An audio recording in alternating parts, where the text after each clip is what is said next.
हाथी और कुत्ते की कहानी।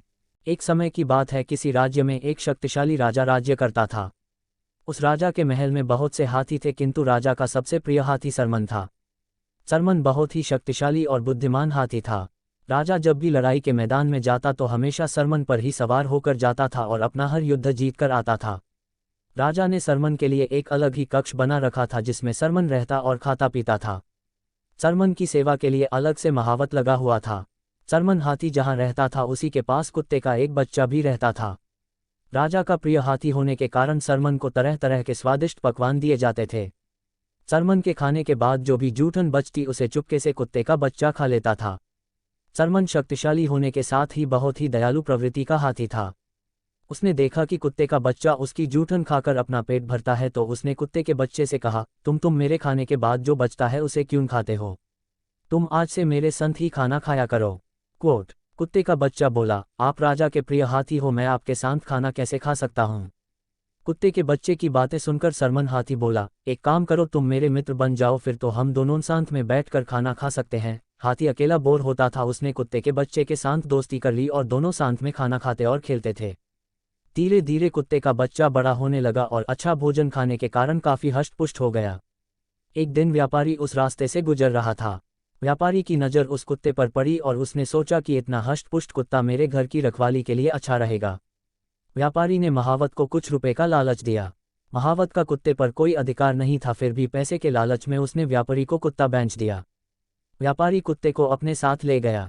उधर कुत्ता भी हाथी से बिछड़कर बहुत दुखी था। कुत्ते के जाने से सरमन हाथी भी उदास रहने लगा और उसने खाना पीना कम कर दिया। धीरे धीरे हाथी कमजोर होने लगा। राजा ने जब हाथी की ऐसी हालत देखी तो वह बहुत चिंतित हुआ और उसने महावत से हाथी के कमजोर होने का कारण पूछा। महावत को भी समझ में नहीं आ रहा था कि हाथी को क्या हो रहा है। राजा ने राजवैद्य को बुलाया और पूछा, मेरे इस प्रिय हाथी को क्या हुआ, ये दिन प्रतिदिन कमजोर होता जा रहा है। राजवैद्य ने हाथी का परीक्षण किया और राजा को जवाब दिया, महाराज, हाथी किसके वियोग से दुखी है, इसी कारण इसने खाना पीना छोड़ दिया है और कमजोर होने लगा है। राजा ने जब इसके बारे में जानकारी एकत्र की तो उसे पता चला कि हाथी की दोस्ती एक कुत्ते से थी और कुत्ते के जाने के बाद से ही हाथी का स्वास्थ्य खराब हुआ है। राजा ने अपने सैनिकों को आज्ञा दी कि किसी भी तरह उस कुत्ते का पता लगाकर उसे वापस लाया जाए। सैनिकों ने कुत्ते का पता लगाकर व्यापारी सहित कुत्ते को राजा के सामने पेश किया। व्यापारी ने राजा को पूरी बात बतलाई। राजा बहुत दयालु प्रवृत्ति का था, उसने महावत और व्यापारी को माफ कर दिया और कुत्ते को हाथी के पास भेज दिया। कुत्ते को देखते ही हाथी अत्यंत प्रसन्न हुआ और कुत्ते को अपनी सूंड में लपेटकर अपनी पीठ पर बैठा लिया। हाथी से मिलकर कुत्ता भी फूला नहीं समा रहा था। कुत्ते के आते ही हाथी ने फिर से खाना शुरू कर दिया और पहले की तरह हष्टपुष्ट और स्वस्थ हो गया। शिक्षा। हाथी और कुत्ते की कहानी से हमें शिक्षा मिलती है कि दोस्ती में कोई बड़ा छोटा या अमीर गरीब नहीं होता। घमंडी चूहा और हाथी की लड़ाई। एक जंगल में एक चूहा रहता था। चूहा अपने आप को बहुत ही बुद्धिमान, ज्ञानवान, सुंदर और हर कार्य में निपुण समझता था। उसी जंगल में एक बिल्ली और एक कुत्ता भी रहते थे। एक बार जंगल में दूसरे जंगल से एक बड़ा सा हाथी आया। हाथी को देखने के लिए जंगल में जानवरों की भीड़ लग गई। सभी जानवर कहने लगे, देखो ये हाथी कितना बड़ा है, कितना विशाल और कितना ताकतवर है। हम लोग तो क्या, इस जंगल में कोई भी जानवर इस हाथी के सामने कुछ भी नहीं है। जानवरों की बात सुनकर चूहे को हाथी से बहुत ईर्ष्या होने लगी। जानवरों की बात सुनकर चूहा बोला, अरे भाई, इस हाथी में ऐसी कौन सी बात है जो मुझ में नहीं है? इस हाथी के 4 पैर हैं, वह मेरे पास भी हैं।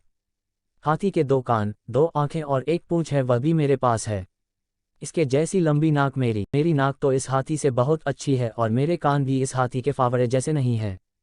जंगल के सभी जानवरों को चूहे की बात पर हंसी आ रही थी। जानवरों के झुंड में एक बिल्ली भी थी। चूहे को देखकर बिल्ली के मुंह में पानी आ गया। तभी अचानक बिल्ली ने चूहे के ऊपर छलांग लगा दी। चूहा किसी तरह वहां से अपनी जान बचाकर भागा और भागते समय उसके रास्ते में एक कुत्ता आ गया। कुत्ता कई दिनों से भूखा था। अचानक अपने सामने चूहे को देख कुत्ते की भूख कई गुना बढ़ गई।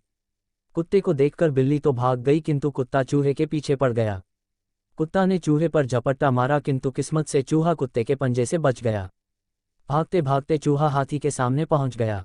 हाथी अपनी मदमस्त चाल में चला जा रहा था। उसने चूहे को पूरी तरह नज़रअंदाज कर दिया और आगे बढ़ने के लिए हाथी ने जैसे ही पैर बढ़ाया कि चूहा उसके पैरों के नीचे दबते दबते बच गया। अब तक चूहे की पूरी हेकड़ी निकल चुकी थी। वह बुरी तरह घबराया और डरा हुआ था। उसे अपनी औकात समझ में आ गई। तभी चूहे को एक बिल दिखा जिसमें घुसकर चूहे ने अपनी जान बचाई। शिक्षा। हाथी और चूहे की कहानी से हमें शिक्षा मिलती है कि कभी भी दूसरे के श्रेष्ठ गुणों से ईर्ष्या नहीं करना चाहिए। ना घर का ना घाट का की कहानी।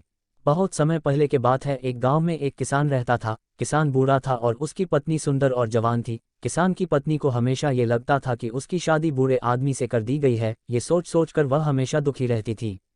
एक दिन उस गांव में कहीं से एक ठग आया और उसने किसान की पत्नी को देखा तो वह सब समझ गया कि यह स्त्री अपने पति से प्रसन्न नहीं है। ठग किसान की पत्नी के पास आकर बोला, सुंदरी, तुम बहुत सुंदर हो, मुझे तुमसे प्यार हो गया है और मैं तुम्हारे साथ अपना जीवन बिताना चाहता हूँ। क्या तुम मेरे साथ मेरे घर चलोगी? किसान की पत्नी ठग की बातों में आ गई और अपने पति को छोड़कर उसके साथ जाने के लिए तैयार हो गई। दोनों ने भागने के लिए समय तय कर लिया। ठग ने कहा, तुम्हारा पति तो बूढ़ा हो गया, वह धन का क्या करेगा? तुम अपने साथ घर में रखा धन और जेवर भी रख लेना, वो भविष्य में हमारे बहुत काम आएंगे।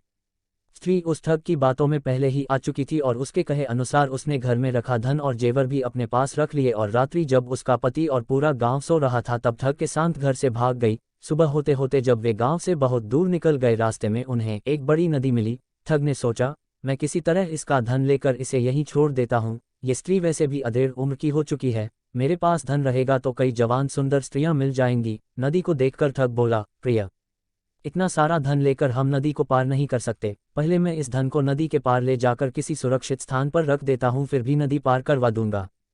किसान की पत्नी पहले ही ठग की बातों में आ गई थी। इस बार भी उसने बिना सोचे समझे ठग को धन की गठरी दे दी और वहीं बैठकर उसके आने का इंतजार करने लगी। बहुत अधिक समय बीत गया परंतु ठग नहीं लौटा। अब किसान की पत्नी को सारा माजरा समझ में आ गया और अपना सब कुछ लुट जाने के दुख से नदी किनारे बैठकर रोने लगी। उसी समय एक गीदड़ी मुंह में मांस का टुकड़ा लेकर स्त्री के सामने से गुजरी। गीदड़ी को नदी में एक बड़ी सी मछली दिखाई दी। गीदड़ी ने मछली पकड़ने के लिए उस पर झपट्टा मारा। मछली उछलकर दूर चली गई और गीदड़ी के मुंह में रखा मांस का टुकड़ा नदी में गिर गया और तेज धार में बह गया। ये देखकर किसान की पत्नी गीदड़ी से बोली, अरे, तू तो अपनी मूर्खता के कारण मांस के टुकड़े और मछली दोनों से हाथ धो बैठी।